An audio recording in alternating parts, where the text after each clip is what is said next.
పరబ్రహ్మ తస్మై శ్రీ గురవే నమః. ఓం నమో బ్రహ్మాదిభ్యో బ్రహ్మ విద్యా సంప్రదాయ కర్తృభ్యో వంశ ఋషిభ్యో మహద్భ్యో నమో గురుభ్యః. సర్వోపప్లవరహిత ప్రజ్ఞాన ఘన ప్రత్యగర్ధో బ్రహ్మైవాగమస్మి అహం పదార్థరహితః. గురవే సర్వలోకానాం విషజే భవరోగిణాం నిదయే సర్వ విద్యానాం శ్రీ దక్షిణామూర్తయే నమః. ఓంకారపీఠ సిద్ధాంతం బ్రహ్మ విద్యోపదేశిక శ్రీమన్నారాయణం సూర్యం సద్గురుభ్యో నమో నమః.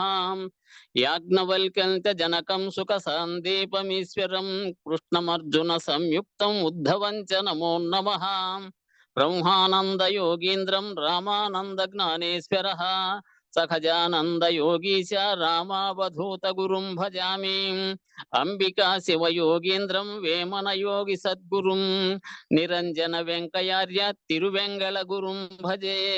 శ్రీధర స్వామి యోగీంద్రం శివరామాఖ్య దీక్షితం కంబాలూరి అప్పబ్రహ్మం సద్గురుభ్యో నమో నమః. పరశురామ సీతారామ భాగవత కృష్ణ యోగినః పీల్కాన లక్ష్మణార్య సద్గురుభ్యో నమో నమః. బృహద్వాసిష్ట సిద్ధాంతం పూర్ణబోధోపదేశిక వెంకటేశ్వర యోగీంద్రం సద్గురుభ్యో నమో నమః. ఆత్మానాత్మమతీతమనిశం కేవలాత్మోపదేశిక వేముల రామయార్య యోగేంద్రం సద్గురుభ్యో నమో నమః. ప్రణవాతీతమగమ్యం పరా ప్రకృతిరహితం పరమజలోపదేశిక శ్రీరాజయాఖ్య గురుం భజే. శ్రీ బ్రహ్మ విద్యా సిద్ధాంతం అచల తత్వోపదేశిక శ్రీ నాగయార్య యోగేంద్రం సద్గురుభ్యో నమో నమః. ద్వయాత్మరహిత సిద్ధాంతం పరమ పురుష ప్రబోధక శ్రీ వివేకానంద సుబ్బయార్య సద్గురుభ్యో నమో నమః. క్షరాక్షరమతీతం చ అచల పూర్ణోపదేశిక శ్రీ పూర్ణానంద పుల్లయార్య సద్గురుభ్యో నమో నమః. అస్మద్గురు సమారంభం కృష్ణ సందీప మధ్యమం ఓంకార పీఠ పర్యంతం వందే గురు పరంపరం. జై సద్గురు ప్రభు మహారాజుకు జై.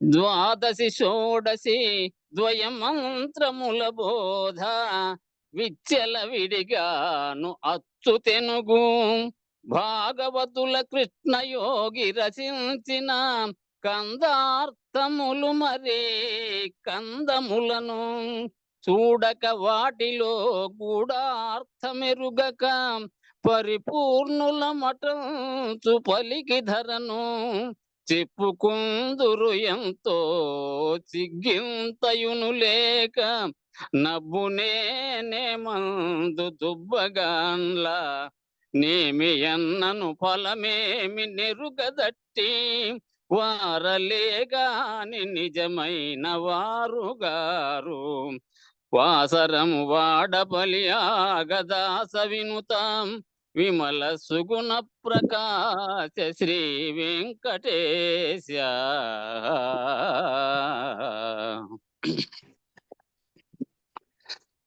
చెప్పకూడదు పూర్ణ బోధన్నా ఈ ముప్పెనరులకు విప్పి చెప్పిన విశదపడదన్నా.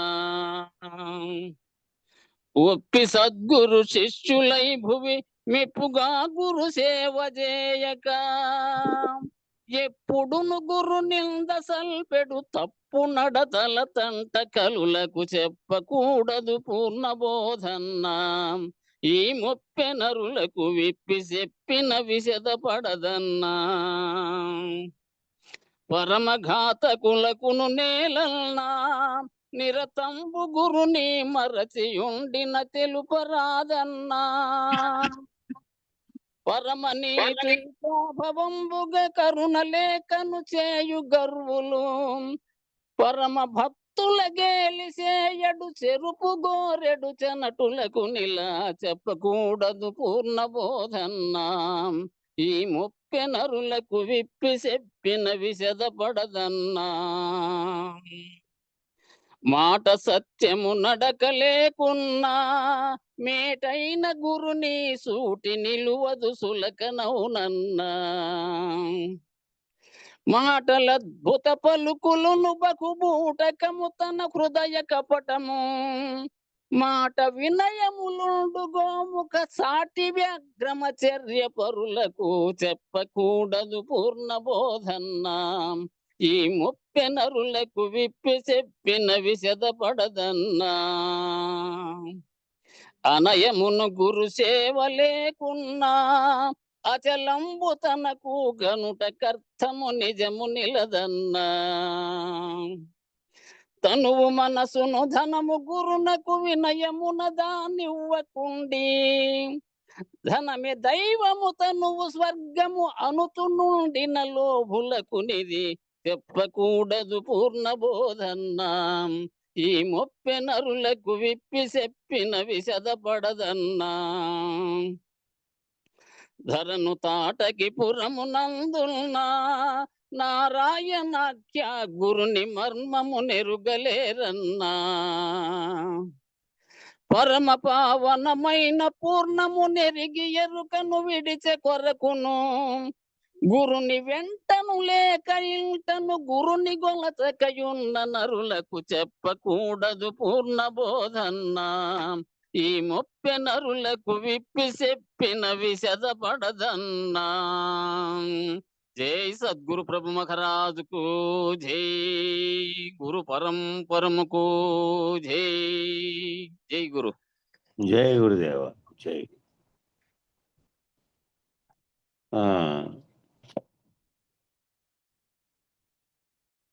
ఏడుదాసు వచ్చినాడా? ఏటి వరకు నిన్న గురు శిష్య అన్యోన్య దర్శనం చెప్పాలన్నా. ఎన్నో పేజీ అది? 23వ పేజీ.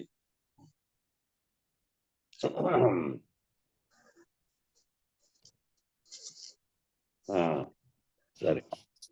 జై గురుదేవ్.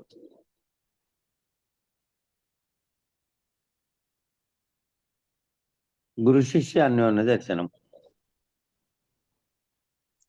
ఈ లోకమందు సాధన చతుష్టయ సంపత్తులు కలిగిన కానొక అధికారి చాలా శ్రమను పొంది నిజమును గానక ఘోర సంసార బాధలు పడలేక తన పుణ్యోదయమున సద్గురుని చేరి శరణని మొక్కి సంసార సాగరం నుండి దరిచేరుటకు కల ముఖ్యమైన సాధన మాబోటి వారి కొరకు బోధ చేయమని పలికెను. ఎట్లాంటి గురువు పోయినాడు అనేది ఆ మొదటి కందార్థంలో సాధన సంపత్తి అయినటువంటి నరుడు, సాధకుడు ఒక నరుడు అనే కందార్థము తీసుకొని దానికి చెప్తున్నారు 22వ. ఆల్రెడీ సాధన సంపత్తి కలిగి ఉన్నాడు అంటే సాధన సంపత్తిలో కొంత మార్గం ఆల్రెడీ ఆయన మోక్షాపేక్ష కొరకు కొంత ప్రయత్నం చేసి ఉన్నవాడు సాధన సంపత్తి పరుడు అంటే. మోక్షాపేక్షకు ప్రయత్నం చేసి ఉన్న వారికి సాధన సంపత్తి అనే 4 లక్షణాలు దాంట్లో చెప్పారు. ముఖ్యంగా ఆ 4 కూడా మనం దీంట్లో అనేక సార్లు మనకు వచ్చిన ఏ బోధ ఎత్తుకున్నా దాంట్లో ఆ సాధన సంపత్తి ఉండాలి అనేది వచ్చినాయి. కొన్ని దానిలో మన విపులంగా చర్చించినది ఏదంటే సర్వవేదాంత శిరోభూషణంలో బాగా విపులంగా ఇచ్చినారు. అంతకుముందు దానిలో కూడా విపులంగా తెలుసుకున్నాం. దాంట్లో 4 ఏమి తెలుసుకోవాలి? నిత్యానిత్య వస్తు వివేకము అంటే నిత్యమేది, అనిత్యమేది, సత్యమైనది ఏది. మనం భావిస్తాండే నిత్యంగా భావిస్తాండేటువంటి కంటితో చూస్తానేటువంటి నిత్యమైనవే, సత్యమైనవే. దానికి ఏ దానికి చైతన్యం ఉంది, ఏది జడంగా ఉంది, ఏది సొంతంగా వ్యవహరించగలదు, నిర్ణయించగలదు. ఇట్లా నిత్యానిత్య వస్తు వివేకం, దాన్ని ఆత్మానాత్మ వివేకం అని కూడా అంటారు. ఆత్మ ఏది, అనాత్మ ఏది అనేది. ఇక రెండోది హేమోత్తాత్త ఫలభోగ విరాగం.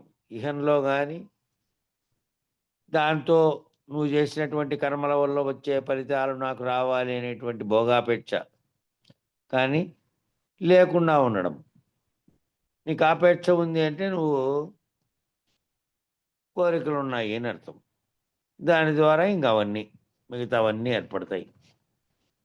షడ్వర్గాలు ఏర్పడతాయి. తర్వాత ఒకవేళ అవన్నీ లేకపోయినప్పటికీ నేను కర్త అనే భావన ఉంటుంది కాబట్టి నువ్వు కర్తగా ఏం చేసినప్పటికీ కర్తృత్వం యొక్క ఫలితం యొక్క భోక్తగా కూడా నువ్వు ఉండాల్సిందే. నువ్వు కర్తగా భోక్తగా ఉంటే కర్మ ఫలితం కూడా వస్తుంది. అది మంచిదైనా చెడ్డదైనా, మంచిదైతే ఇంకో పుణ్య జన్మలకు వస్తాయి, జన్మ అయితే తప్పదు. పాపం చేసింటే మటుకు ఇంకా ఏదైనా హీనమైన స్థితులు పొందడానికి అది ఏర్పడుతుంది ఆ కర్మ ఫలితం వల్ల. ఇక అదే మొదటిది అయినటువంటి నిత్యానిత్య వస్తు వివేకము, రెండోది హిమోత్తత్వ ఫలభోగ విరాగము, మూడోది సమాధి షట్క సంపత్తి, సమము దమము అనేది బాహ్యేంద్రియ అంతరేంద్రియ నిగ్రహాలకు సంబంధించింది. మళ్ళీ దాంట్లోనే తితిచ్చ, ఉపరతి, శ్రద్ధ, సమాధానం ఇవన్నీ కూడా ఉన్నాయి. అవన్నీ కూడా ఏంది ఒక భక్తుడికైనా లేదంటే ఒక సాధకుడు అంటే మామూలుగా ఆధ్యాత్మిక ప్రయాణంలో ఉండే భక్తుడే అనుకోండి, మామూలు భక్తుడు. వేదాంత విచారణ అనేది మళ్ళా సాధకుడు ఇక్కడ వచ్చిన తర్వాత ఇక్కడ మొదలు పెడుతున్నాడు ఆయన. అంతకుముందు ఆయన ఏం చేశాడంటే సాధకుడు ఇవన్నీ తెలుసుకున్నాడు. సమాజ షట్క సంపత్తి అంటే ఓర్పుగా ఉండడం, నేర్పు కలిగి ఉండడం, చెప్పింది వినడం, ఆ విని దాన్ని మననం చేసుకోవడం, మననం చేసుకున్న దాన్ని మళ్ళీ తనలోకి అన్వయించుకోవడం, ఇట్లా దాన్ని ఆచరించడం, ఎప్పుడూ దాని మీదనే ఉండడం, ఇట్లాంటివి. బాహ్యేంద్రియాలని నిగ్రహించుకోవడం, ఇంద్రియాలు కోరిన వల్ల దాని వైపుకి వెళ్లకుండా. అంతరేంద్రియాలు ఏవైతే ఉన్నాయో ఈ బాహ్యేంద్రియాలను ప్రేరేపించేటివి అవే అంతరేంద్రియాలుగా ఉన్నవి. వాటిని నియంత్రించుకోవడం, కోపతాపాలు లేకుండా. ఇది ఇంకా నాలుగోది అయినటువంటి ముముక్షత్వము, మోక్షాపేక్ష. నాకు మోక్షం కావాలి. మోక్షము అంటే ఏమిటి అంటే రకరకాలైనటువంటివి చెప్పారనుకోండి. స్వర్గాది కోరికలను కోరేటివి, లేకపోతే నాకు ఇలాంటివి కావాలి, నాకు అట్లా దర్శనం కావాలి, దేవుని చూడాలి, ఇట్లా రకరకాలైనటువంటివి ఉంటాయి. మన వేదాంతంలో చెప్పేదంటే ముక్తి. నీకు జన్మ కర్మ అనేవి రెండు విడిపోయి నువ్వు జన్మెత్తకుండా ఈ జన్మరాహిత్యం చెందితే మళ్ళీ తిరిగి రాని ముక్తి అది. మిగిలిన ముక్తులన్నీ ఏంటివి అంటే నువ్వు చేసిన పుణ్య ఫలితంగా తాత్కాలికంగా ఏర్పడి మళ్ళా నీకు జన్మకు కారణమయ్యేటివి అవి. నేను బ్రహ్మమును అనే స్థితిలోకి అద్వైతం చెప్పినట్టు సర్వసాక్షి అయినటువంటి బ్రహ్మగా ఉన్నటువంటిది నేనే, సర్వవ్యాప్తమైన చైతన్యము నేనే అని నువ్వు తిరిగినప్పటికీ నువ్వే ఆ చైతన్యమైనప్పటికీ అదే ఎరుక కాబట్టి అదే జన్మకు కారణమైనటువంటి విత్తనం కాబట్టి మళ్ళీ సంకల్పం కలిగినప్పుడు సంకల్పించినప్పుడు సంకల్పమే విత్తనంగా మళ్ళీ వస్తుంది కాబట్టి దాన్ని కూడా పోగొట్టుకునేటువంటి మళ్ళీ తిరిగి రాని ముక్తి మనది.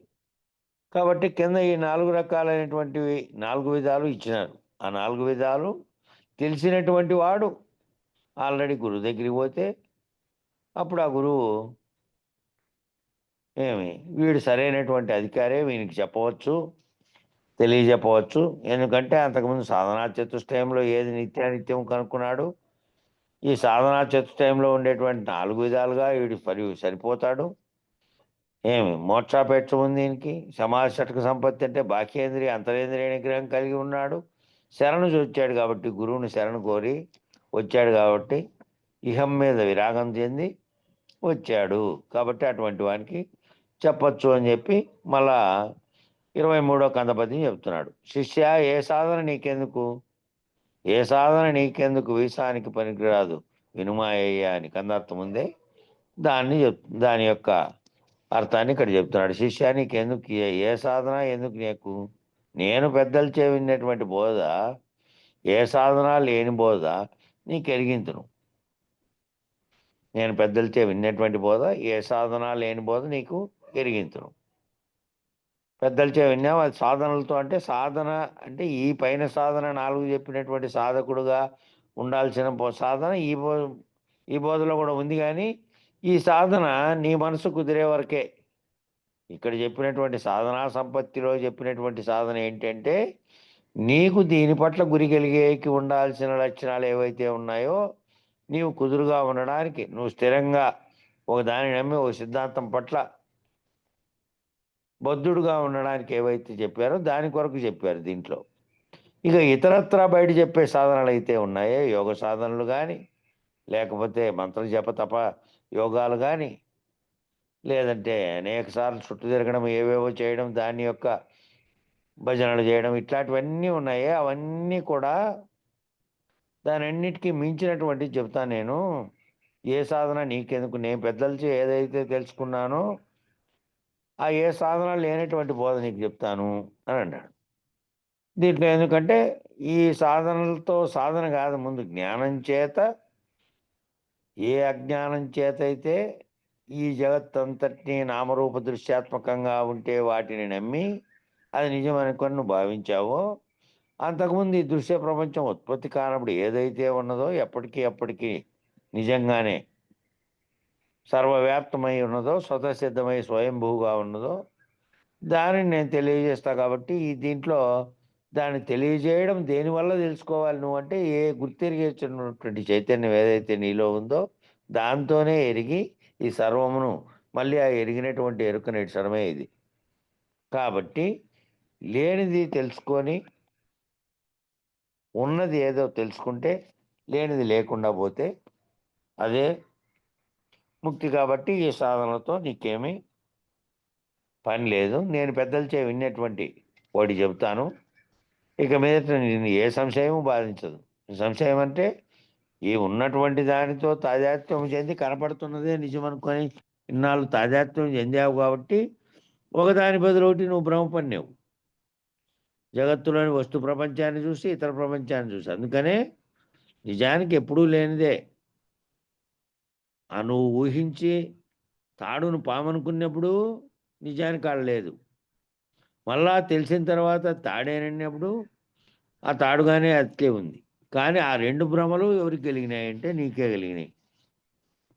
కాబట్టి అవి లేనివి, ఆ లేనిదని నీకు వివరించే వరకు అనేకమైనటువంటి ఉదాహరణలన్నీ చెప్పి నీకు ఏ సంశయము లేకుండా అన్నీ విడిపిస్తారు. శిష్య ఉన్నవి రెండే రెండు ఉన్నాయి. ఆ రెండే తెలుసుకోవాల్సింది. ఆ రెండిట్లో కూడా మళ్ళా ఈ లేని దాని గురించే ఎక్కువ విచారించాల్సింది. ఎందుకంటే లేనిదే నీకు కళ్ళకు కనపడుతోంది, వ్యవహరిస్తోంది, నిన్ను కూడా వ్యవహరింపజేస్తోంది. పుట్టినప్పటి నుంచి చచ్చేదాకా నువ్వు నిరంతరం దాంట్లోనే ఉన్నావు కాబట్టి దాన్నే విచారించాల్సింది. ఆ ఉన్నదాన్ని ఎక్కువ విచారించాల్సిన పని లేదు. ఉన్నది ఎట్లా ఉందో దాని భావన చెందడమే. నువ్వు లేనిది పోతే ఉన్నది ఎట్లుంటుందనే భావన చెందడమే. ఆ భావన చెందడానికి కూడా ఈ విచారణలో భాగం చెందలేకపోతే మీకు కొంచెం సులభంగా అర్థం కావాలని ఆయన లాస్ట్‌లో, ఈ బుక్ లాస్ట్‌లో చిత్రాలు గీసినాడు.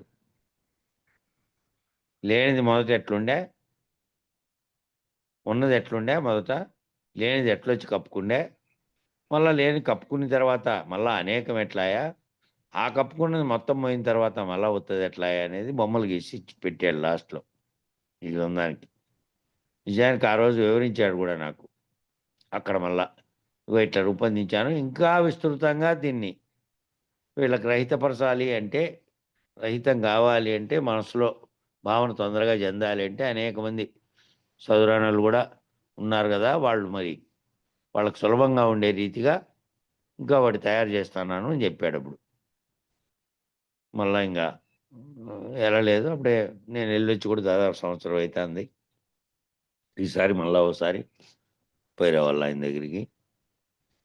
అట్లా సులభంగా ఏది లేదో, ఏది ఉన్నదో రెండే విచారణలో. ఉన్నదేది, లేనిదేది. ఆ ఉన్నదాన్ని లేనిదేదో ఏది భ్రమింపజేస్తోందో కనుక్కుంటే చాలు ఇంకా.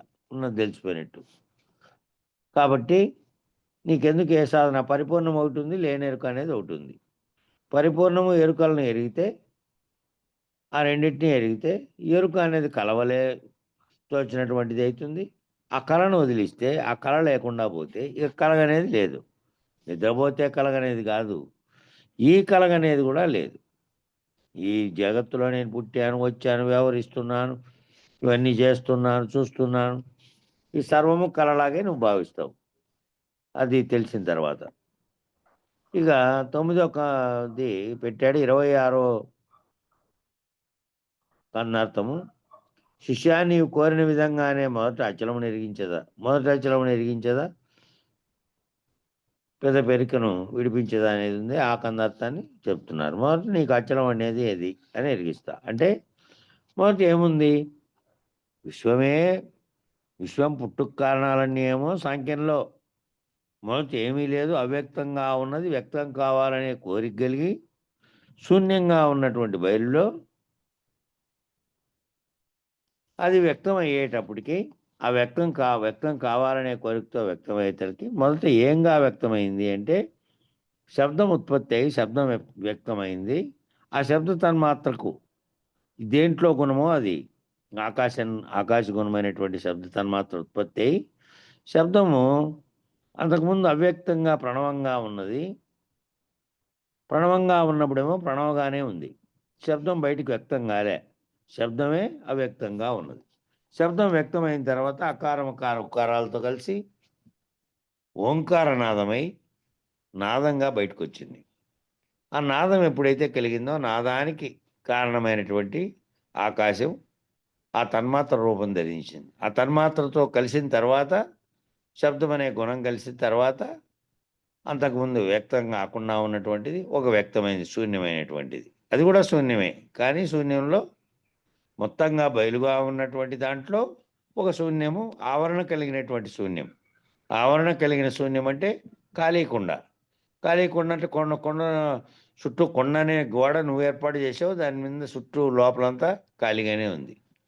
అట్లా మొదట ఆకాశంగా ఏర్పడిన దాంట్లో మళ్ళీ వ్యక్తమైనటువంటి మిగిలినవి వ్యక్తమయ్యి ఫస్ట్ సమిష్టి అయినటువంటి సమిష్టి అహంకారం అనేది పుట్టి మహదహంకారం కలిసి మహదంకారము కలిసి ఇతర తన్మాత్రలు గుణాలతో కలిసిన తర్వాత వాటిలో ఉన్నటువంటి లక్షణాలతో సైన్స్ ప్రకారం అయితే అణువులో మొదట అణువుగా ఏర్పడింది.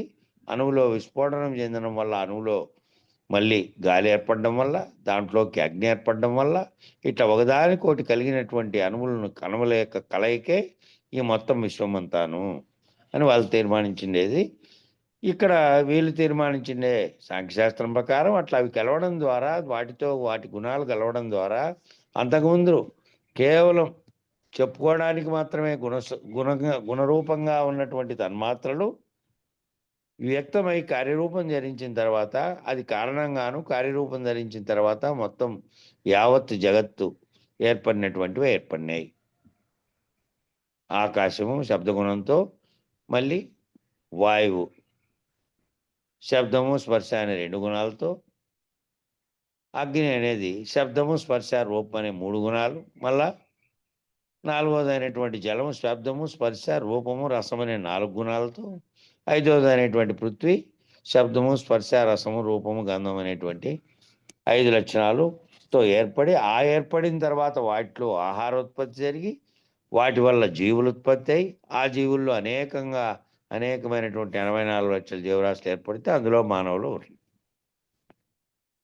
కాబట్టి మొదట ఏముంది, మొదట సర్వవ్యాప్తమైనటువంటి పరిపూర్ణమనే బయలు. అప్పుడు ఆ పరిపూర్ణం అనే పేరుందా దానికి? అప్పుడు ఆ పేరు కూడా లేదు. ఆ బయలు అనే పేరుందా దానికి? ఆ ఉత్పత్తి అయినప్పటికీ ఆ బయలు అనే పేరు లేదు. ఏ ఎరుకైతే గుర్తెరిగే చైతన్యాన్ని కలిగి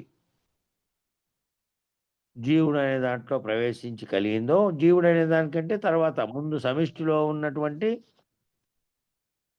ఆ సమిష్టిగా ఏవైతే సమిష్టి ఎరుక ఉందో ఆ మహదంకారం అనేటువంటి సమిష్టి ఎరుక, ఆ సమిష్టి ఎరుక కలిగినవే ముందు, తర్వాత జీవుని కనుక్కోండి.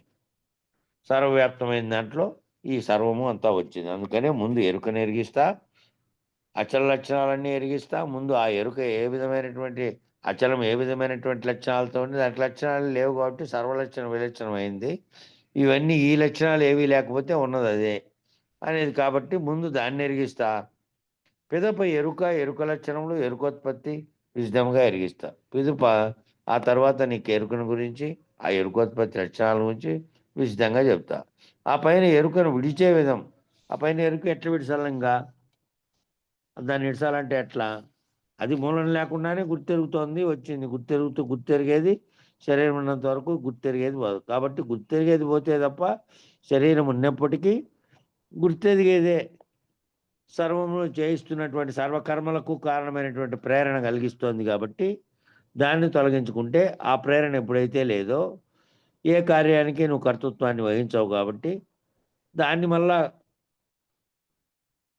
దానితో చేసినటువంటి కర్మ వల్ల నువ్వు ఇంకో చోట జన్మెత్తడానికి కారణమైన దానికి పోకుండా నీకు ఇక్కడ బీజనాశనం చెందడానికి ఏ ఎరుకైతే గుర్తెరుగుతున్నావో ఆ దాన్ని ఎరుకొని ఎట్లా పెట్టాలి అనేది. కానీ నీవు నీ మనస్సునందు గురువాక్యమును త్రికరణ శుద్ధిగా నమ్మి ఈ బోధను మనసిచ్చి వినవలేను, చంచల బుద్ధి మానుకోవలను. కాబట్టి నువ్వు ఇదంతా అర్థం కావాలి అంటే, నీకేందన్నా అనుమానాలు కలిగినాయంటే ఆ బోధ జరిగేటప్పుడు ఆ గురువు చేతనే ఇగో నాకు ఈ అనుమానం ఉందని తీర్చుకోవాలి. అంతే తప్ప నీ మనసులో అనుమానాలను పెట్టుకొని నీకు నమ్మకం లేకుండా గురువు దగ్గర గురువాక్యం పట్ల త్రికరణ శుద్ధిగా దాన్ని నమ్మకుండా త్రికరణ శుద్ధిగా నమ్మాలి దాన్ని. అట్లా అనకుండా చంచల బుద్ధితో కనుక ఉన్నావనుకో నీకు ఇంకా అన్ని అనుమానాలే. జీవితాంతం గ్రంథం విన్నా కూడా అనుమానాలే ఉంటాయి. అవి పానే పోవు. ఇంకా ఏవో కొత్త అనుమానాలు వస్తుంటాయి. లేదంటే పక్కన ఇంకోటి పోయినాడు అనుకో వాడు వచ్చి చెబుతారు నీకు ఇంకా నిన్ననేనప్ప నేను పలానా సాటికి పోయింటే అటుకి పోయి 8:30కి వస్తే తెల్లారి తెలకే మాకు ఇట్లా ఎన్నాళ్ళ నుంచి రాకుండా ఉండేటువంటి బాకీ లెక్కలన్నీ వచ్చేసినాయని చెప్పినాడు వాడు. వీని మనసు అక్కడ.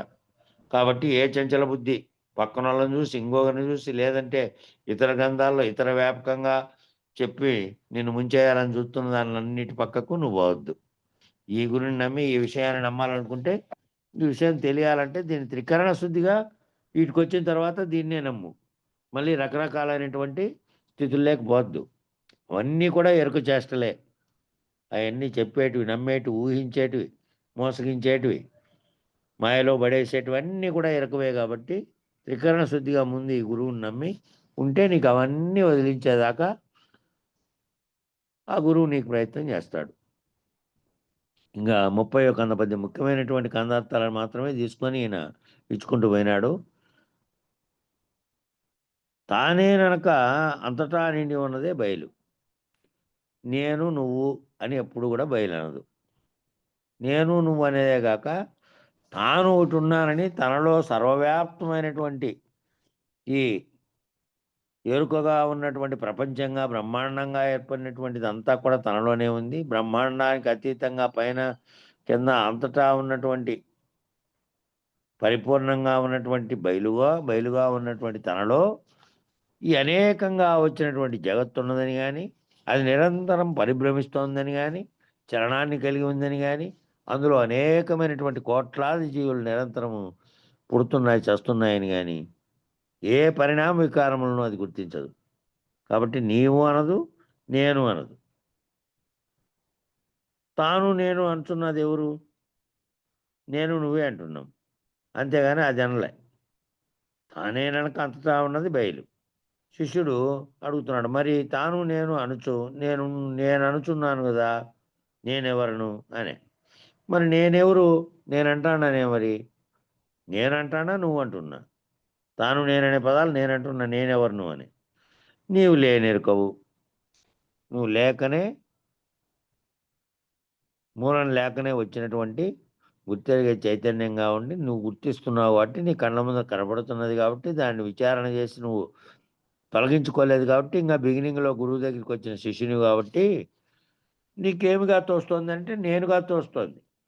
నేను అనేది తోస్తోంది, గురువు అనేది తోస్తోంది, పక్కనుండే వాళ్ళు అన్యులు అనేది తోస్తోంది. కాబట్టి అన్యము తోచడము తాను తప్ప ఇంకోటి తోచడం అనేది నేనని ఎవడైతే భావిస్తున్నాడో వానికి తోస్తోంది. ఆ నేననే భావించేది పోయిన తర్వాత ఆఖరిలో విచారణ అయిన తర్వాత ఏం పోవాలంటే నేననే భావించేది పోవాలి. కాబట్టి ఆ లేవు కావు నేను అంటున్నావంటే నేనెవరిను అంటే నీవు లేనెరుకవు అన్నావు. లేకనే ఉన్నట్టుగా నువ్వు భావించుకుంటున్నావు. మరి నేనున్నాను కనబడుతున్నాను కదా, నేను లేనెరుక ఎట్లాగుదును? మరి నేనున్నాను కదా, కనపడతానా మాట్లాడతానని కూడా కదా.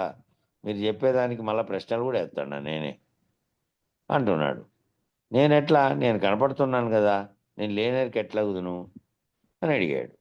గురువు చెప్తున్నాడు, నీవు ఉన్నను కంటికి కనిపించుతున్నాను, నోట మాట్లాడుతున్నాను, నీవు ఎప్పటికీ లేనివాడవే. నీవు ఉన్నా కూడా కంటికి కనిపిస్తానే కూడా నీ నోరు మాట్లాడతానేప్పటికీ కూడా నీవు ఎప్పటికీ లేనివాడవే. మరి నేను ఎప్పటికీ లేనివాడినైతే నేను లేకపోయిన పిదప తానుండు కదా. మరి నేను ఎప్పటికీ లేనివాడిని అయితే మొదట ఒకటి ఉందని కదా, అదేమో ఉంటుంది అట్లే. ఈ నేననేది లేకుండా పోయిన తర్వాత నేనే కాబట్టి చూస్తున్నది జగత్తును. నేనే కాబట్టి ఊహిస్తున్నది. నేనే కాబట్టి మాట్లాడుతున్నది. నువ్వు అంటున్నది కూడా నేనే కాబట్టి నేను లేకపోయిన తర్వాత నేను ఎప్పటికీ లేని వాడినే అయితే మరి నేను లేకపోయిన పిదప కూడా తానుండు గదా! అదైతే ఉంటాది గదా! నేను లేకపోయినప్పటికీ గూడా. గురువు చెప్తున్నాడు. అవును. నీవు లేకపోయిన పిదప తానేననక అంతటా నిండి స్వతసిద్ధంగా నిలిచి ఉండెను. నీవు లేకపోయిన తర్వాత ఎట్లుంటుందది? ఉంది అది. తనలో ఈ జగత్తంతా ఉన్నట్టా? లేదంటే నువ్వు లేవు నువ్వున్నట్లు లేనట్టుగానే అది ఎప్పటికీ కూడా గుర్తించదు. గుర్తించే గుర్తే లేదు దానికి. గుర్తించేదంతా మూలం లేని గుర్తెరిగే చైతన్యానికే ఉంది. కాబట్టి దానికి లేదు కాబట్టి నీవు లేకుండా పోయిన తర్వాత అది తాను నేను అనకుండా అంతటా స్వతసిద్ధంగా అట్టే నిలిచి ఉంటుంది. అంతటా నిలిచి ఉంటుంది కాబట్టి దానికి పరిపూర్ణం అనే పేరు. ఏమీ ఉన్నట్టుగా దానికి తోచదు కాబట్టి ఏదీ ఉన్నట్టుగా అది బయలుగా ఉంటుంది. అంతటా ఉంది కాబట్టి పరిపూర్ణం. అందులో ఏమి ఉన్నా లేకపోయినా దాంతో ఏ సంబంధము లేకుండా ఉంటుంది కాబట్టి అది బయలుగా ఉన్నటువంటి స్థితిలో బయలును అన్నారు. బయలు అని స్వతసిద్ధంగా నిలిచి ఉంటుంది. ఆ విధంగా అంతటా నిండి ఉన్న బయలును నీవు లేకపోయిన పిదప నీవు ఏ విధంగా ఎరుగుదువు? నువ్వు లేకపోయిన తర్వాత ఆ విధంగా ఉండే బయలును నిన్ను తొలగించిన తర్వాత నీలో ఏదైతే కలిగి గుర్తిస్తోందో దాన్ని నేను తీసేసిన తర్వాత ఇంక మళ్ళా నీకు ఉన్నది ఏది అంటే అదే ఉంటుంది. కాబట్టి ఎప్పటికీ అదే ఉంటుంది అని అన్నాడు. ఇక్కడ అచల లక్షణం చెప్తున్నాడు. అచలం అనేదాని లక్షణం. శిష్య 32వ కందార్థాన్ని చెప్తున్నాడు అచల లక్షణం. శిష్య ఈ బట్ట బయలుకు పుట్టుక లేదు. పుట్టుక లేదు కావున గిట్టుటేను లేదు. పుట్టుక లేదు కాబట్టి గిట్టేది లేదు. అదీనుగాక ఈ బయలు పుట్టి గిట్టేటి ఎరుకను దాని మాయాజాలమును ఎరుగుజాలదు. కాబట్టి ఈ బట్ట బయలు పుట్టుక అంటే ఒకటి అంతకంటే ముందు ఒకటి ఉండి ఏదైనా కారణ వస్తువు ఉండి కార్యం జరిగి ఈ బయలు పుట్టిండాలి. అట్టగిన అంటే అప్పుడు దానికి పుట్టుకున్నది ఫలానప్పుడు మొదలైంది. మళ్ళా ఇంతకాలం ఉంది. ఇంతకాలానికి నశించింది. పుట్టుక అనేది గనక ఉంటే ఖచ్చితంగా నశించేది ఉంటుంది. కాబట్టి ఈ బట్టబయలుకు పుట్టుక లేదు. పుట్టడం అనేది లేదది. స్వతసిద్ధంగా బయలుగా ఉన్నది. దానిని ఏర్పాటు చేయడానికి కారణ వ్యవస్థ లేదు. కారణం ఉంటేనే కార్యం. కారణమే లేదు. కార్యము లేదు. రెండూ లేవు. రెండూ లేనటువంటి స్థితిలో ఎప్పటికీ ఉంది. కాబట్టి పలానప్పుడు వచ్చింది. ఇన్ని వేల సంవత్సరాలు, ఇన్ని కోట్ల సంవత్సరాలు ఉంటుందని గాని, మళ్ళా ఈ విశ్వం అంతరించిన తర్వాత అది పోతుందని చెప్పడానికి వీల్లేదు. విశ్వం అంతరించినప్పటికీ అది అట్లే ఉంటుంది. విశ్వం ఉన్నప్పటికీ అది అట్లే ఉంటుంది. ఎప్పటికీ అది ఎట్లున్నదో అట్లే ఉంటుంది. అది కాబట్టి పుట్టట్లేదు, గిట్టట్లేదు. అదీనుగాక ఈ బయలు పుట్టి గిట్టేటి ఎరుకను దాని మాయాజాలమును ఎరుగజాలదు. అదే గాక ఈ బయలు ఎట్లాంటిది అంటే పుట్టి గిట్టుతున్నటువంటి ఎరుకను గాని అంటే ఏ ఎరుక చేత ఈ జన్మలన్నీ అనేకమైనటువంటి జీవరాశులన్నీ కలుగుతున్నాయో అట్లా కలగడానికి కారణమైనటువంటి దాన్ని గాని ఆ ఎరుకను గాని దాని యొక్క మాయాజాలమును గాని అది ఏదైతే భ్రాంతి కలిగించి నిన్ను మాయలో ముంచుతోందో దాన్ని కూడా ఎరగదది. మాయాజాలమును కూడా ఎరగజాలదు. ఇది వాగులోని చట్టుబండ వలె కదలక ఏకరీతిగా నిలిచి ఉండను. వాగుల్లో పైనుంచి నీళ్ళొస్తే భారీగా కొండల మీద వర్షాలు కురిసి అవన్నీ వంకలు వాగులు ఏర్పడితే ఆ వాగులు పోయినప్పుడు ఏమవుతుందంటే పోంగ పైన ఉండేటువంటి మన్నంతా పోతుంది. మళ్ళా కింద ఉండేటువంటి చెట్టు కూడా మామూలుగా ఉండే చెట్టు గట్టి చెట్టుగా ఏర్పడి ఉంటుంది మట్టిగా, అది కూడా పోతుంది. ఇక లాస్ట్కి ఏమవుతుందంటే బండలు ఉంటాయి కదా, కింద భూమిలోనే స్వతసిద్ధంగా బండ ఉంటుంది. ఆ బండ ఇంకెన్నాళ్ళు ఈ పైన వాగు పోయినా పోదు. ఎందుకంటే వాగు నిరంతరం పోదు, ఎప్పుడో వర్షం వచ్చినప్పుడు పోతుంది. అట్లాగే మహానదులు అనుకోండి, ఆ మహానదుల్లో నిరంతరము పోతుంటాయి. నిరంతరము నీళ్లు పోయినప్పటికీ పైన ఇసుక అంతా కొట్టుకొని వస్తుంది. మళ్ళీ ఆ ఇసుక కొట్టకపోతుంది, మళ్ళీ మట్టి కొట్టకపోయినప్పుడు కొత్త ఇసుక వస్తుంది. అట్లా ఇసుక రావడం పోవడం జరుగుతూనే ఉంటుంది. పైనుండే మట్టి కొట్టకపోయి కింద నీళ్ళ చేత కడగబడినటువంటి ఇసుక లాంటిది ఏర్పడి ఉంటుంది. దాంట్లో కూడా అనేకంగా ఉన్నటువంటి రాళ్ళు ఉంటాయి. చిన్న చిన్న రాళ్ళు అయితే అవన్నీ నునుపు తేలి ఉంటాయి. ఆ నీటి యొక్క రాపిడికి నునుపు తేలి ఉంటాయి.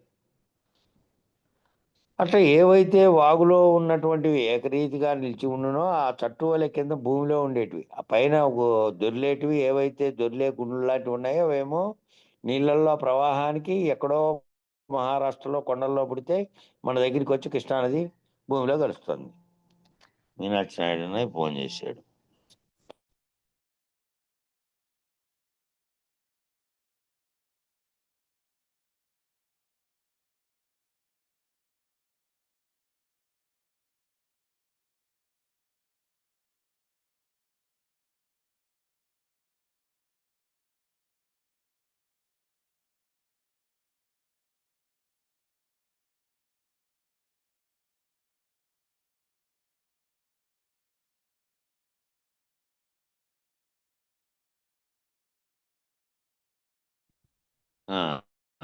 మీనాక్షి నాయుడు అన్నయ్య ఫోన్ చేశాడు. వెంకటదాసు, నేను చదువుతా ఉంటాను, నువ్వు లింక్ పంపి అయిపోకు తెల్లారుజాముంది. హలో దాసు,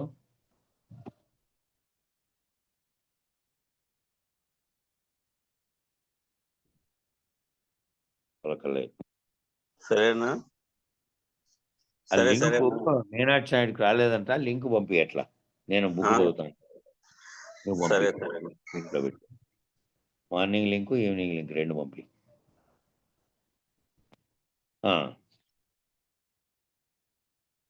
కాబట్టి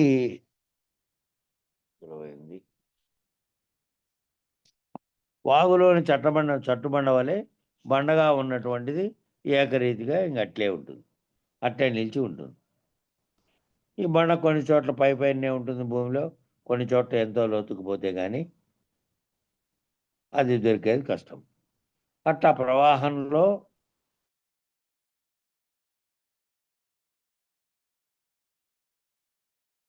అట్లా పోయినట్టు కాకుండా ఏకరీతిగా ఎప్పటికీ నిలిచి ఉంటుంది ఇది బట్టబయలు అనేది. దీంట్లో అనేకంగా వచ్చి బ్రహ్మాండంగా వస్తున్నటువంటి విశ్వము వచ్చినది కానీ పోయినది కానీ అది ఎరగదు. అందులో మళ్ళా కోటాను జీవరాశులు వచ్చినది కానీ, యుగాలు జరిగిపోయినది కానీ, ఆ యుగాలన్నీ మన్వంతరాలైంది కానీ, అనేకమైనటువంటి యుగాలు కలిసి మన్వంతరాలు అంటారు. అవన్నీ గడిచినాయని కానీ దానికి ఏం తెలియదు. దానికి ఏ జోలి లేదు. కాబట్టి ఈ విధముగా నుండునని ఊహతో ఎరిగి భావించవలను. ఈ విధంగా ఉండునని ఊహతో ఎరగాలి అని అంటే ఒకేసారి ఊహించుకోండి, ఎక్కడో సేను ఉండే ఒకటి ఉత్త బయలుగా ఉండే, అక్కడ ఎవరో రాజ్యములు కల్పించి వచ్చి ఇండ్లు అన్నీ ఊరు కట్టిరి. అంతకుముందు అది వస్తుంది. ఇది కట్టడానికి ఆధారమైన భూమి అన్నా ఉంది ఆడ. ఏది పలానా ఊరు ఈడ ఏర్పడింది, ఖాళీగా ఉండే, ఈడ ఒక ఊరు కట్టి బస్టాండ్ కట్టేందువల్ల ఇది చుట్టూ ఇండ్లు వచ్చాయని చెప్పుకుంటున్నామే. అవి లేనప్పుడు అది బయలుగా ఉంది. అట్లా దానికి ఆధారమైన భూమి ఉంది అది కట్టే కన్నా. అది కూడా లేదనుకోండి, ఆ భూమి కూడా ఏ భూమి మీద అయితే మానవులంతా ఇప్పుడు తిరుగుతున్నారో, ఏ భూమి మీద అయితే కొండలు కోనలు గుట్టలు పర్వతాలు అడవి నదులు నదీ నదాలన్నీ ఏర్పడి ప్రవహిస్తూ ఉన్నాయో ఈ భూమి యావత్తూ లేదు అనుకోండి. దీనికి పైన ఉన్నటువంటి దీనికి ఆధారభూతమైనటువంటివి ఏవైతే దీని మీద జలం రావడానికి పైన నుంచి మేఘాలు ఏర్పడి వస్తున్నాయి, ప్రాణులు పుట్టడానికి ఆ పంటలు కలుగుతున్నాయి, దానికి సూర్యరశ్మి ఆ సూర్యుడు అందిస్తూ ఉన్నాడు, పైన ఉన్నటువంటివి కింద ఉన్నటువంటివి. ఈ బ్రహ్మాండం అంతటా ఆకాశంలో ఏవైతే గోళాలు నక్షత్రాల దగ్గర నుంచి ఈ భూమి కింద మళ్ళీ అనేకం ఉన్నాయి, భూమి కింద కూడా ఉన్నాయి అనేకం. భూమి ఒక వేలాడుతున్నటువంటి బంతి అనుకోండి. ఓ బంతిని వేలాడదీస్తే ఇంట్లో పైన దూలానికి తాడు కట్టి కిందకిన వేలాడదీస్తే ఓ బంతి ఎట్లా వేలాడుతుందో, లేకపోతే గాలి కొట్టి పైకి ఇడిచింటారు చూడండి బంతిని, అట్లా వేలాడుతున్నటువంటి భూమి. దానికి చుట్టూ పైన ఆవల ఈవల కింద కూడా ఉన్నాయి. ఒక పెద్ద బంతిని పైకి వదిలినప్పటికీ దాని కింద కూడా అనేకంగా ఉన్నట్లు అట్లా అనేకంగా ఉన్నటువంటి గ్రహాలు ఇవన్నీ కూడా లేకుండా అయిపోయినాయి అనుకోండి. లేకుండా ఖాళీ అయిపోయింది, ఏదీ లేదు. ఏదైతే ఈ విశ్వానికి మొత్తానికి అవకాశం ఇచ్చినటువంటి ఆకాశంతో సహా ఏమీ లేదు, గోళాలతో సహా ఏమీ లేనప్పుడు ఏదైతే ఖాళీగా ఉన్నదో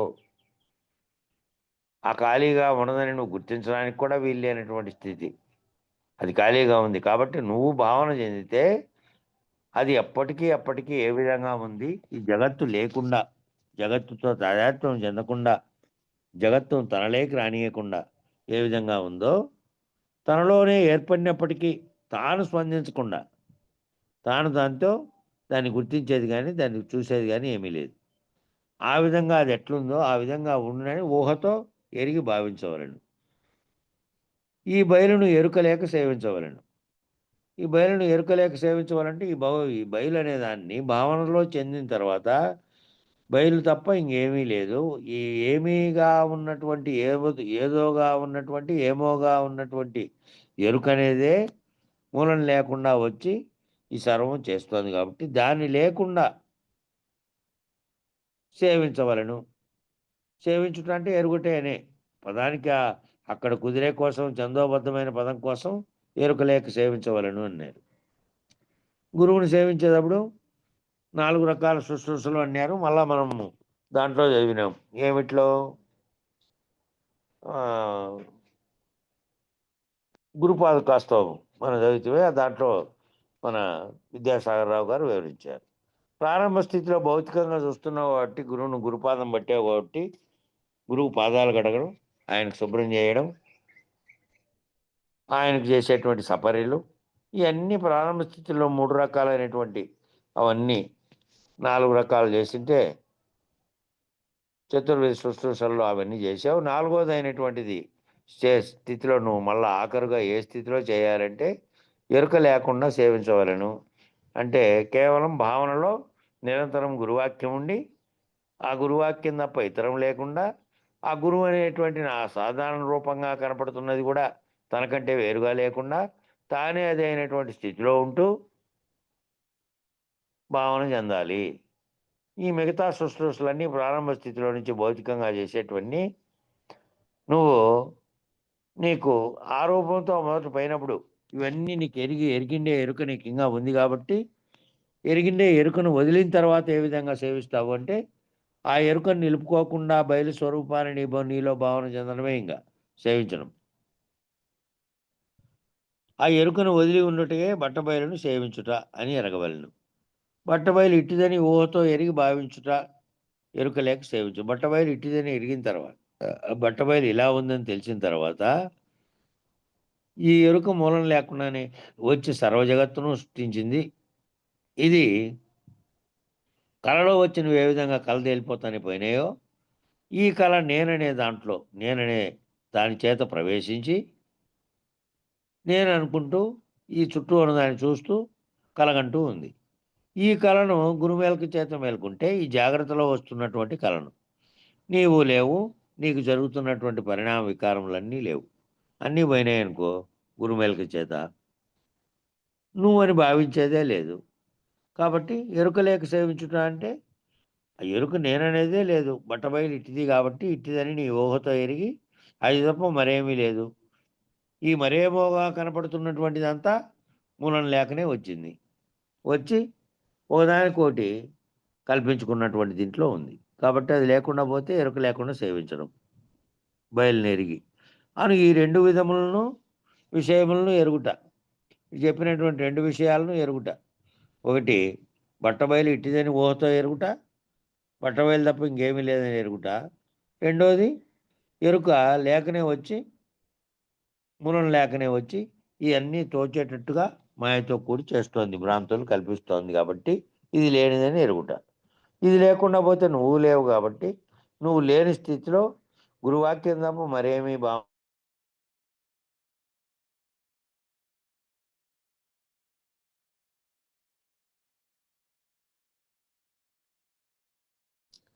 సామాన్య విషయమేమి కాదు. ఈ 2 విషయాలను ఎరిగినటువంటి వాడు ప్రవర్తించే తీరు ప్రవర్తించాలి. ఆ విధంగా ప్రవర్తించాలి. బయలు తప్ప మరేమీ లేదు, నేనని చెప్తున్నది, నేనని పలుకుతున్నది, నాకు చుట్టూ ఉన్నది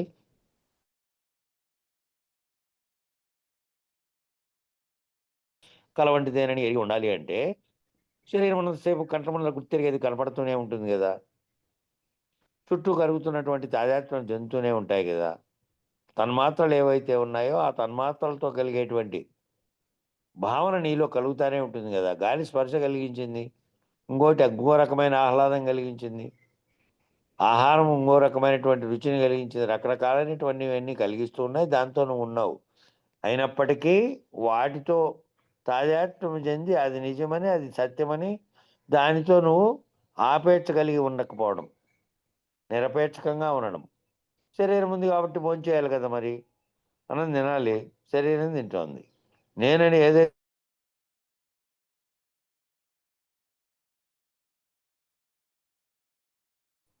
అది గుర్తెరుగుతుంది కానీ ప్రేరణ కలిగిస్తుంది నీకు.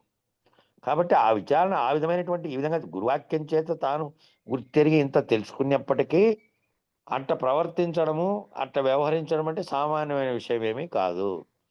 సామాన్యమైనటువంటి విషయం కాదు. ఎందరో ఉన్నప్పటికీ ఎంతో ఈ వేగంగా మన బోధంతా ఆశ్రమాలు కడుతున్నారు, అక్కడక్కడ జరుగుతున్నప్పటికీ వీళ్ళు భావరహిత స్థితికి అలా చేరాలి అంటే, ఆ విధమైన దాంతో తాదాత్మ్యం చెంది ఉండాలంటే ఆచరణలో సాధారణమైన విషయం కాదు. గొప్ప గురువు ఉండి ఆ గొప్ప గురువు తాను ఆ విధంగానే ప్రవర్తించి వాళ్ళకు అర్థమయ్యే విధంగా చేస్తే వాళ్ళు కూడా అవుతారు ఆ విధమైనటువంటి స్థితి. కాబట్టి ఇది వేదాంత అతీత బోధ. వేదాంతాతీతము అని ఎందుకన్నారంటే, వేదం అంటే తెలుసుకోవడం, వేదాంతం అంటే ఇక తెలుసుకోవడం ఆగిపోవాలి. తెలుసుకోవడం ఆగిపోవాలి అంటే ఇంకేమీ తెలుసుకోవాల్సిన అవసరం లేదు, ఇది తప్ప ఏమీ లేదని తెలిసిపోయి ఆటికి పోయిన తర్వాత ఈ ఏవైతే ఎరుక చేత తెలుసుకుంటున్నావో, ఎరుక చేత గుర్తెరుగుతున్నావో, ఎరుక చేత ఏవైతే విషయాలుగా మారి ఆ విషయాలు నీలో తాదాత్మ్యం కలిగిస్తున్నాయో ఆ ఎరుకే పోయే. దేనివల్ల అయితే కలుగుతున్నాయో ఆ ఎరుకే పోయిన తర్వాత ఇక తెలుసుకోవాల్సింది ఏందుంది? అన్నిటికీ మూలమైనది ఎరుకే కదా. వాడు విశ్వమంతా తెలుసుకున్నాడు, రాకెట్లు కనిపెట్టాడు, ఇంకా పెద్ద సైంటిస్ట్ అయ్యాడు, ప్రపంచంలో అతన్ని మించిన సైంటిస్ట్ లేడు. ఎన్ని కనిపెట్టినప్పటికీ, ఏది వ్యవహరించినప్పటికీ, ఏం చేసినప్పటికీ కూడా అదంతా దేని చేత? గుర్తెరిగే జ్ఞానం చేత. గుర్తెరిగే ఎరుక రహితమయ్యే స్థితికి పోయినావు. శాస్త్ర విషయాలు తెలుసుకున్నావు, గ్రంథ విషయాలు, ఇవన్నిటినీ చేసినటువంటిది, ఇవన్నిటికీ చేయడానికి కారణమైనటువంటిది. అదే పోయిన తర్వాత అది పోగొట్టుకుంటే ఈ ఏది ఉంటుంది ఇంకా? అది ఏది గుర్తెరగకుండా ఉండేది, ఏ గుర్తు పడనిది, ఏ ఎరుక లేనిదే ఉంటుంది. ఎరుక కానీ పరిణామ వికారములు కానీ లేనిదే ఉంటుంది. కాబట్టి ఇది వేదాంత అతీత బోధ. అంటే వేదాంతము, వేదము అనేది తెలుసుకోవడం అనేది లేదు, ఇంక అయిపోయింది. ఇంకా దానికి అతీతంగా ఉండేది ఏదైతే ఉన్నదో వేదాంతం అనేది కూడా, వేదం తెలుసుకోవడం అనేది కానీ, ఆ వేదం అంతమయ్యేది అనేది కానీ. అంటే తెలుసుకోవడం మొదలైంది ఒక చోట, తెలుసుకోవడం అంతమైంది. ఈ రెండు చర్యలు ఉన్నాయి, రెండు చర్యలు కూడా ఎరుకలోనే ఉన్నాయి.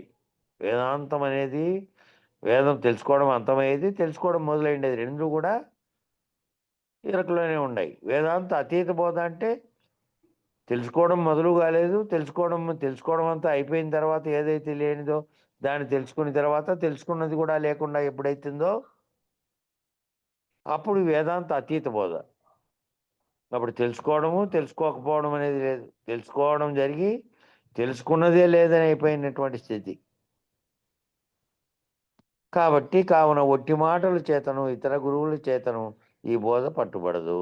ఒట్టి మాటల చేతను, ఒట్టి మాటలు మాట్లాడుకుంటా ఉంటే తన భావనలో తాను కనుక ఆ విధమైనటువంటి భావన చెందకుండా ఒట్టి మాటలు మాట్లాడుతూ ఉన్నారనుకో, ఒట్టి మాటలు మాట్లాడి బాక్యంలోకి వస్తానే మళ్ళా మామూలుగా ఉన్నటువంటి అన్ని రకాలైనటువంటి వ్యవహారాల చేత, వేషాల చేత, ఆశల చేత, ఇతరత్ర ప్రవర్తనలో ఉంటే కనుక ఆ మాటలు మాత్రమేను. తాను ఆ విధమైనటువంటి, తాను ఎరుక ప్రపంచాన్ని వదిలినటువంటి, బయలు స్వరూపంగా ఉన్నటువంటి, గురువుగా ఉన్నటువంటి, అంటే ఒట్టిది ఏ రకమైనటువంటి చేష్టలు లేనటువంటిది కదా, ఏ రకమైనటువంటి పరిణామికారములు లేనిది కదా బయలు. ఆ విధంగా ఉన్నట్టు కాదు అప్పుడు. కాబట్టి ఒట్టి మాటలు అక్కడ చెప్పి మళ్ళా వ్యవహారంలో లేకపోతే మటుకు అది కాదు. ఇతర గురువుల చేతను, లేదా ఇతర గురువులు ఎవరైతే ఏ రకమైనవన్నీ చెప్పినా కూడా బయలు స్వరూపం ఎరిగించి, నిన్ను నీకు మూలమైన దాన్ని ఎరిగించి, నీవు లేనిది అని, నీవు నీ జగత్తు లేనిదని నిరూపించే గురువు తప్ప మిగతా గురువుల చేత ఈ బోధ పట్టుబడదు. అట్లా వాళ్ళ చేత ఈ గొప్ప బోధ అనేది పట్టుబడదు. ఎంతకాలం చదివినా నీలో నీవు రహితమైతే కదా, సర్వభ్రాంతి రహితమై నీవు కూడా రహితం అయిపోవాలి. కాబట్టి ఏ కోశానం నువ్వు ఉన్నా ఆ కోశానం అనేది నేను అనేటువంటిది, ఆ కోశమే మళ్ళీ ఇతరమైనటువంటి అన్నిటినీ తెస్తుంది. దీని గుట్టు తెలుసుకోవాలనన్నా పరిపూర్ణ బోధ పడసి బయలెరుకల నువ్వు ఎరిగి ఎరుకను విడిచి ఉన్న సద్గురువు ద్వారా మాత్రమే ఈ గుట్టు తెలుసుకోగలము. ఈ గుట్టు తెలుసుకోవాలి అంటే ఎవరైతే ఆల్రెడీ వాళ్ళ గురువు చేత ఆయన పరిపూర్ణమును ఎరిగి ఎరుకను వదిలి లేనెరుకలోనే శరీరం ఉన్నప్పటికీ లేనెరుకలో జీవిస్తున్నటువంటి 4వ పాదమని దాంట్లో పోయి చెప్పారు. ఇంతకుముందు చెప్పినటువంటి గురుపాదుకాస్తవంలో 3 వంతులైనటువంటి 3 పాదాలు లేనెరుకగా అయిపోయినప్పటికీ ఆ 4వ పాదమైన లేనెరుకలో ఉన్నటువంటి ఆ 4వ పాదాన్ని పట్టుకుంటే శిష్యుని యొక్క ఆర్తి తీర్చడానికి, శిష్యుని రహితపరచడానికి తాను లేనెరుకలోకి వచ్చి మళ్ళీ బోధిస్తున్నటువంటి స్థితిలో ఉన్నాడు. అటువంటి గురువును పట్టుకుంటే మటుకు ఆయన దాని గుట్టు తెలుసుకొని ఉన్నటువంటి పరిపూర్ణుడై ఉన్నటువంటి వాడు కాబట్టి బయలెరుకలను ఎరిగి ఎరుకను విడిచి ఉన్నటువంటి సద్గురువు ద్వారా మాత్రమే ఈ గుట్టు తెలుసుకోవాలంటే బయలు ఎరుక, ఇది బయలు ఇది ఎరుక అనేటువంటిది తాను భావన చెంది ఆ భావనతోనే తాను జీవిస్తూ ఎరుక లేకుండా లేనెరుకలో ఉన్నటువంటి అటువంటి గురుపాదం పట్టితే ఆయన మళ్ళీ లేనెరుకలేకే వచ్చి ఎరుక రహితమైనప్పటికీ తాను రైతుడైనప్పటికీ మళ్ళీ లేనెరుకలో నీకు చెప్పడానికి, నేను రైతుపరచడానికి వచ్చి చెప్పాడు. పరంపరగా వస్తున్నదంతా అంతే. లేదంటే పరంపర ఎప్పుడో ఆగిపోయింది. మొదలు తెలుసుకున్నాయని నేను లేను, నేనని భావించుతున్న దానికి కారణమైనది మూలం లేని గుర్తెరిగే ఎరుక లేదు, ఈ జగత్తు పుట్టనే లేదు అనేటువంటి భావనలో తాను జగత్తు లేనప్పుడు నేను ఎవరికి చెప్పాలి? ఇంకా ఆ శిష్యుడు అనేవాడు ఈ జగత్తులోనే ఉండి తనను ఆశ్రయిస్తున్నాడు కదా. అది కూడా లేనటువంటి స్థితిలోకి పోయిన తర్వాత ఇంక చెప్పేదేముంది? మాట్లాడేకి లేదు, మాట కూడా లేదు, మాట్లాడేవాడు లేడు. కానీ పరంపరగా అనేకంగా ఉన్నటువంటి గుర్తెరిగే ఎరుక లేనిదని భావించలేక ప్రపంచం ఉన్నదని దీంట్లోనే కొట్టుమిట్టాడుతూ ఈ రకంగా జన్మలు కలిగించుకోవడమే కాక అనేకమైనటువంటి అహంచేత ఈ జరుగుతున్నటువంటి ప్రపంచ పరిణామాలన్నిటికీ కారణమైంది అదే. కాబట్టి అది తెలుపుతూ పోతే ఎప్పటికైనా విశ్వంలో అనేక మంది తెలుసుకోగలిగితే ఇది తెలుసుకున్న తర్వాత తానే లేనటువంటి స్థితిలో ఉంటారు. కాబట్టి తనకి ఏ రకమైనటువంటి భేదభావాలు అన్యమైనటువంటివి లేవు. కాబట్టి ఏ రకమైనటువంటి సమస్యలు లేకుండా ప్రపంచం అంతా సర్వశాంతిగా ఉంటుంది ఈ పరిపూర్ణమో తెలుసుకున్నటువంటి స్థితిలో ఉంటే. ఆ స్థితిని తానెరిగి మళ్ళీ శిష్యులకు తెలియపరిచినటువంటి స్థితిలో ఉంటే. లేకపోతే ఉండేటి కొన్ని రకాలు ఉంటాయి. తాను కూడా ఆ విధంగా ఉండాలి, ఆ శిష్యుడు కూడా ఆ విధంగా గురు మార్గాన్ని ఎంచుకొని ఆ గురువు ప్రవర్తనను ఆ గురువు చెప్పేటువంటి వాటిని నమ్మి ఆ విధంగా ఉండాలి. అట్లయితేనే ఈ గుట్టు తెలుసుకోగలం. కాబట్టి ఇది విశ్వవ్యాప్తమైనటువంటివి అనేక దేశాల్లో వేరు వేరు రకాలుగా బోధింపబడుతున్నప్పటికీ ఇంకా విస్తృతం అనేది కాలేదు. చాలామంది నమ్మరు కాబట్టి చాలామంది ఏవో తనకు ప్రయోజనం కలుగుతుంది అని నేననేది ప్రస్ఫుటంగా నేననేది బాగా బాహ్యంగా ఉన్నటువంటి దానితో తాదాత్మ్యం చెంది ఉంది అందరికీ. దాంతో నాకేమైనా ప్రయోజనం కలుగుతుందేమో అనే మాట ప్రశ్న ఏర్పడుతుంది ప్రతి జీవునికి. లేదంటే చైనా లాంటి దేశాల్లో కూడా ఒక ఆయన చైనా దాంట్లో ప్రయత్నం చేస్తున్నాడు దాదాపు 30 ఏళ్ల నుంచి. దాదాపు ఆయన చెప్తున్నటువంటి వాక్యాలను కనుక మనం ఈ అనేకమైనటువంటి ఇంగ్లీష్ పత్రికల్లో కూడా అవి ప్రచురించబడినాయి. ఏం చెప్తున్నాడో ఆయన మంత్రాలు, ఈ మంత్రాలు ఇవన్నీ చెప్తున్నాడా లేదా అవన్నీ తెలియదు. కానీ దేన్ని నువ్వు గుర్తించకు, ఆ గుర్తించిన దాన్ని గుర్తులో పెట్టుకోకు, ఆ గుర్తును వదలు అనే రకంగా చెప్తూ వస్తున్నాడు. అది నువ్వు గుర్తెరగడం వల్లనే ఇదంతా ఉన్నట్టుగా తెలియబడుతుంది. నువ్వు గుర్తెరగకుండా ఉంటే ఇదంతా ఉన్నట్టుగా కూడా తెలియబడదు, వ్యవహరిస్తున్నట్టుగా తెలియబడదు. ఈ రకమైనటువంటి చైనీ భాషలో చెప్పినారనమాట. Not to recognize and not to feel anything. అంటే ఏమిటిని కూడా నువ్వు ఫీల్ కాకు, నువ్వు ఈ విధంగా ఉన్నది అనేది కానీ, నేనున్నాననేది కానీ, ఇదంతా కనపడుతున్నదని కానీ ఏంది ఉన్నట్టుగా అని అనేక మంది అట్లాంటి చెబుతున్నటువంటి మన భావాలకు అనుగుణంగా ఉంది కానీ వాళ్ళకి మిగతరత్రా ఉన్నటువంటి గ్రంథాల విషయాలు అవి ఏ విధంగా రాశారు వాటిని తెలుగులోకి ఏవి అనువాదం కాలే. ఆంగ్ల పత్రికల్లో అక్కడక్కడ వచ్చినవి చూడడమే ఈ విధంగా, ఎందుకంటే ఆధ్యాత్మికమైనటువంటివి పెడతా ఉంటారు కాబట్టి. కాబట్టి ఇంతమంది చెబుతూ ఉన్నప్పటికీ, ఇంతగా చెబుతూ ఉన్నప్పటికీ ఎందుకు ఇంత విస్తృతం కావట్లేదు అంటే, ఈ విస్తృతం ఎందుకు కాదు అంటే ఏదో ఒకటి ఆశించడం, ఏదో ఒకటి ఆశించే తత్వం ఉంది కాబట్టి, దానివల్ల నాకేమన్నా అవుతుందేమని ఇట్లాంటి వాళ్ళు ఎక్కువ కాబట్టి ఇంకా భక్తులు ఈ బోధనలు ఇతరత్ర ఉన్నవన్నీ బ్రహ్మాండంగా పోతున్నాయి. ఇది అంత సులభమైంది కాదు కాబట్టి, ఇది రైతుపరుచుకునేది కాబట్టి ఇట్లా రాకుండా అయిపోతున్నారు. కాబట్టి ఇట్లాంటి సద్గురువు అయితేనే ఈ గుట్టు తెలిపి నేను రైతం చేస్తాడు. ఇక 33వ కంద పద్యం ఏం చెప్తున్నా అంటే, ఈ బయలు ఎరుకైన రీతిగా ఉండును కానీ ఈ బయలును ఎరుగుట దుర్లభం. బయలు ఎరుకైన విధంగా కనపడుతుంది. ఎందుకంటే ఒకసారి ఊహించుకోండి అంటే ఊహలో ఏమో చేయొచ్చు. ఈ మొత్తం బ్రహ్మాండమంతా లేకుండా ఒక్కసారిగా శూన్యమైపోతే ఏమైంది? ఆడ లేనే లేదు. బ్రహ్మాండం శూన్యమైపోయిన తర్వాత నువ్వు లేవు, ఒట్టి ఖాళీ ఉంది. ఆ ఒట్టి ఖాళీగా ఇప్పుడు ఆకాశం దాకా మనం గగనంలోకి రాకెట్ల పోతే ఖాళీగానే ఉంది కదా, ఏం మధ్యలో రావు కదా అంటే అనేకమైనటువంటి గ్రహాలు వేరువేరుగా ఉన్నాయి. వాటన్నిటిని చూసుకొని అవి ఏ కక్షలో తిరుగుతున్నాయో చూసుకొనే వదులుతున్నారు రాకెట్, లేకపోతే పైకి బావు, మధ్యలోనే పోతాయి. కాబట్టి అనేకంగా ఉన్నటువంటి వాటికి అవుతున్నాయి. ఇవి పోతున్నవన్నీ కక్షలు చూసుకొనే పోతాయి. వేరు వేరు దేశాలలో వదిలినవి కూడా అవి ఏ కక్షల్లో తిరుగుతున్నాయో చూసుకోవాలి, లేకపోతే అవి తగిలి కూడా పడిపోతాయి. మళ్ళీ గ్రహాలు తగలాల్సిన పనిలే, వీళ్ళు వదిలినవి కూడా తగులుకొని పడిపోతాయి. అనేకంగా అవుతున్నాయి కాబట్టి విషయంలో పైన. కాబట్టి అవి లేనిది అని ఊహించాలి అంటే, అవి లేనిది అంటే మొత్తం ఈ బ్రహ్మాండంగా ఉన్నది ఆకాశంగా పైన కనపడితే ఖాళీగానే ఉన్నదని అట్లలే, వాటితో సహా లేకుండా ఉంటే, ఆకాశం అనే ఆవరణం కలిగి వీటన్నిటికీ అవకాశం కల్పించినది కూడా లేకుండా ఉంటే, ఏకరీతిగా ఈ విశ్వం పుట్టకముందు ఏ రీతిలో ఉందో అదే రీతిలో ఉంది బయలు. కానీ ఈ బయలును గుర్తెరుగుట, బయలును ఎరుగుట అనేది దుర్లభం. ఎందుకనగా బయలును ఎరుగ శక్యము కాదు అని నేను ఎరికే, బయలును ఎరుగుట దుర్లభము అని అంటున్నది ఎరికే. బయలును ఈ విధంగా భావన చేయి, ఇట్లా ఉంటుంది ఈ జగత్తు, ఇది లేకపోతే దీనికి కారణమైన మూలం లేని గుర్తెరిగే ఎరుక లేకపోతే అదే ఉన్నది ఎప్పటికీ అని చెప్పినప్పటికీ అది కూడా ఏది చెబుతోంది, ఏది నిర్ణయిస్తోంది అంటే అది కూడా ఎరుకే నిర్ణయిస్తోంది. కాబట్టి బయలును ఎరుగ శక్యము కాదు అనేది ఎరుకే. బయలును ఎరుగుదును, నేను భావన చెందాను, నాకు అది భావనలోకి వచ్చింది, అది నేనిండేది కూడా ఎరుకే. కాబట్టి ఎరుక ఈ ఉత్త బయలును ఎరుగజాలదు. ఈ ఉత్త బయలును ఎరుక నేను చూస్తేనే, నేను కనపడా, ఇట్లుంది అట్లుంది అనడానికే వీల్లేదు. కేవలం భావన చెందాల్సిందే తప్ప ఊహాత్మకంగా ఇట్లుంది నేను చూస్తేని అనేది లేదు. నీకు ఎరుక లేకపోతే చాలు, నీకు ఎరుక లేకపోతే ఉన్నది అదే.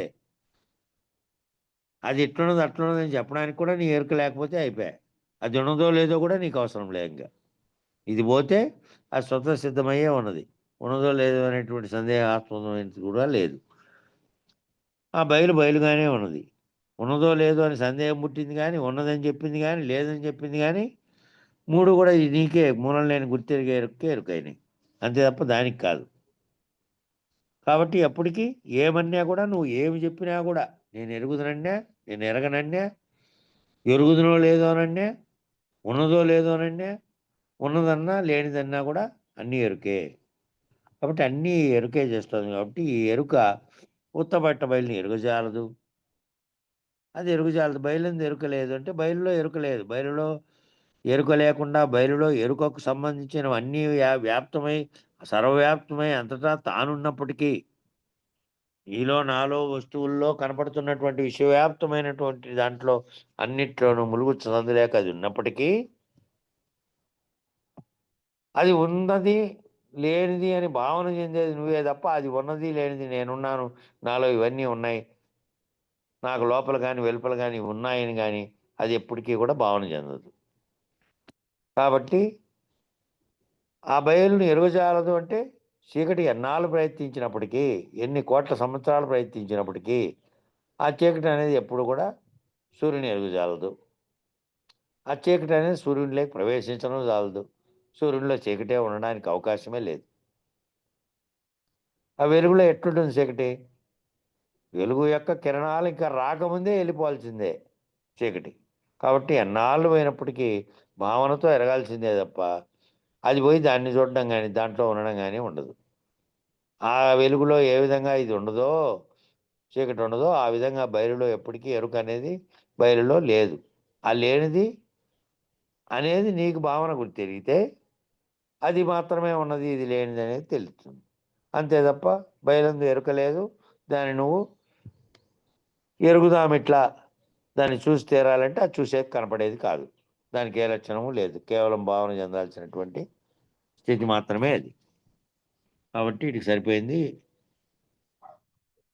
13వది 34వ కందంతో రేపు మొదలు పెడదాం. మంగళం చెప్పండి. జై గురు. మంగళము మంగళంబు మహనీయ గురునికి మంగళంబు, సర్వులు శరణు కోరే సాధు స్వరూపునికి మంగళంబు.